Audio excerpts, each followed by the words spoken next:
Guys, welcome back to my channel. तो आज हम बात करेंगे टैक्स ऑडिट के बारे में। लास्ट टाइम मैंने आपको AIS TIS 26 मैच करना बताया था।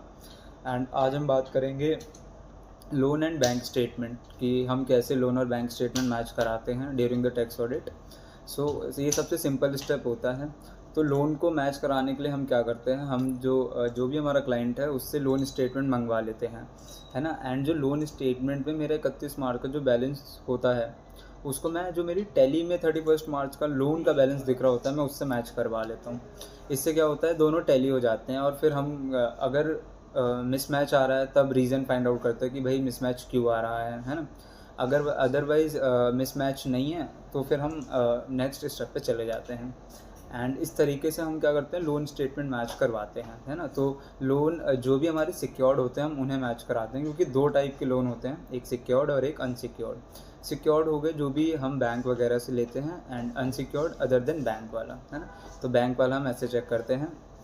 दूसरी चीज़ होती है बैंक स्टेटमेंट।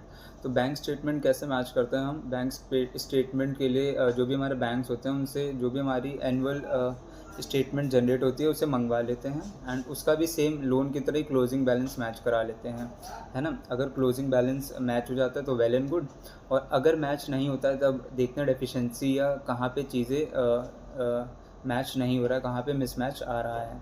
तो कई बार क्या होता है, मिसमैच इसलिए नहीं आता क्योंकि जो हमारा टैली में होता है वो रिकनसाइल हो रखा होता है, रिकनसाइल नहीं हो रखा होता है, सॉरी।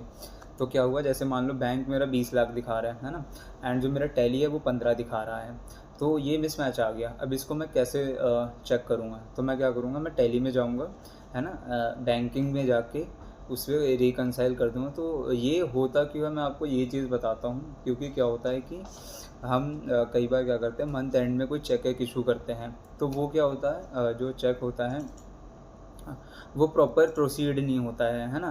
तो ट्रांसफ़र नहीं होता है, तो इस वजह से वो चेक वाला अमाउंट हमारे रिकन्सिलेशन में आ जाता है। तो वो जो 15 लाख तो हमारा दिख रहा है ना, तो जो 5 लाख का डिफरेंस है वो रिकन्सिलेशन में दिखने लगता है ना। क्योंकि लास्ट डेट पे हम या लास्ट कुछ वीक में अगर मैं करता हूँ तो ये इश्यूज़ आते हैं। तो इस टाइप से मैं बैंक स्टेटमेंट मैच कराता हूँ। तो ये था लोन और बैंक के बारे में। मिलते हैं अगली वीडियो में, फिर नेक्स्ट स्टेप बताऊँगा।